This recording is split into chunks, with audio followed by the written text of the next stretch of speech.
Good morning, BSc first year. Today we'll be discussing about the digestive system. Let me go back to the another diagram.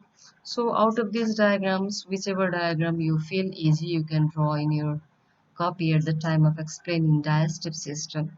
I think this will be the better diagram for explaining digestive system. This, and this.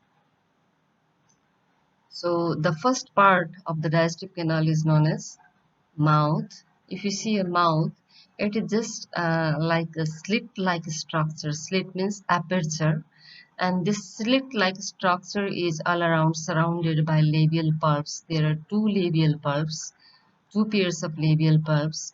One pair of the labial pulp they fuse together to form the upper lip, and another pair of labial pulp they fuse together to form the lower lip. You can compare just with human beings, the upper lip and lower lip. Okay, so the upper lip you compare with the upper lip of Unio, and lower lip of human compare with the lower lip of the uh, Unio. In between the upper lip and lower lip, you find a gap or opening in case of humans, what is known as mouth. Likewise, even in case of Unio, in between the upper lip and lower lip formed by the labial pulps, there is a presence of an aperture called mouth. Now, the upper lip and lower lip, it contains a large number of folds, okay, and those folds that it help in sorting out the food materials. Later on, we'll discuss about those things in detail. So after mouth, we have a short tubular structure known as esophagus.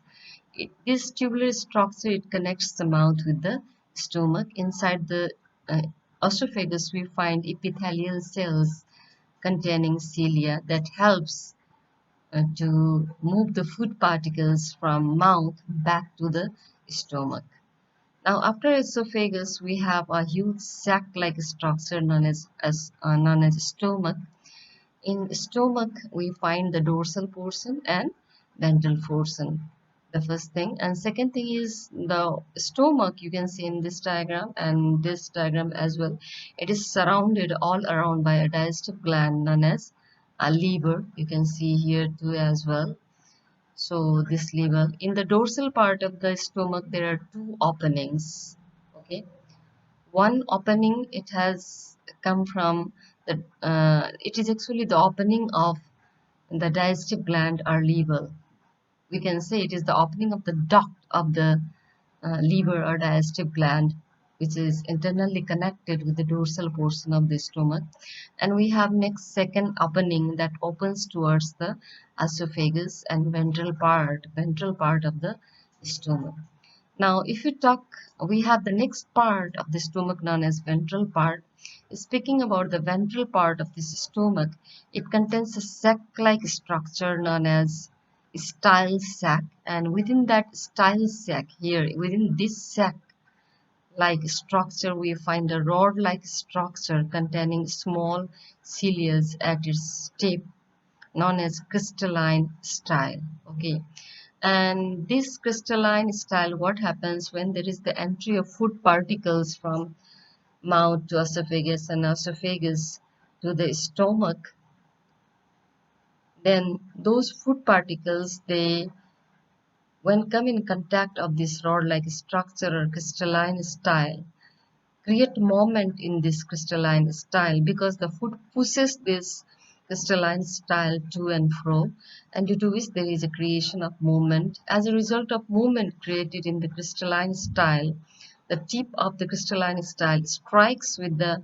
inner wall of the stomach. Now this portion of the stomach, it is slightly thicker, and as the crystalline style strikes the stomach wall, it breaks down into pieces and falls in the ventral region of the stomach. This crystalline style, it is made up of mucoprotein. So the pieces which have fallen down, they produce two kinds of enzyme known as amylase and glycogenase. Okay, that is helpful in the digestion of food materials present in the stomach. After stomach, we have a long wide intestine.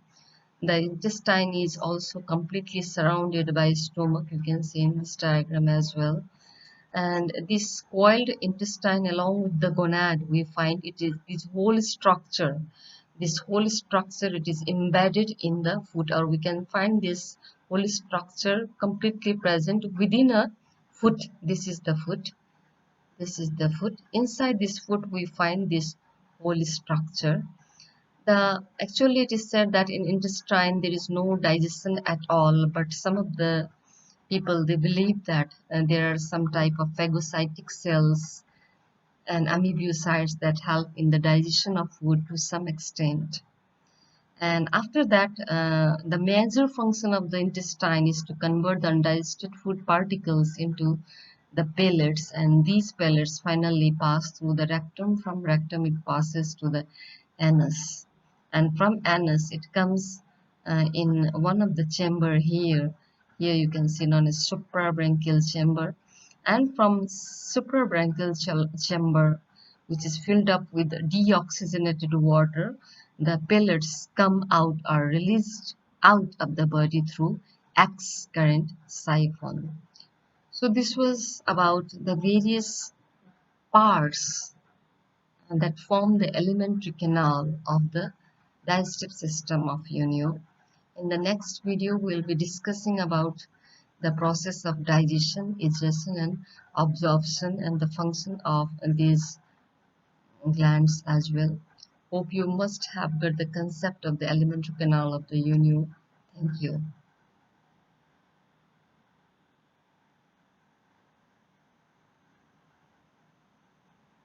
Unio, it mostly contains two things, that is digestive canal and digestive glands. But before this, let us know what digestion simply means. Digestion, it is the process of conversion of large food molecules into smaller food molecules for its convenient absorption in the body. Okay, so on the behalf of UNIO, the digestive system comprises or consists of digestive canal and digestive glands. Now we will discuss the various parts that comes under the digestive gland. So there are various parts that comes under the digestive gland, and that is mouth, esophagus, stomach, intestine, rectum and anus. We will discuss each of these parts in detail.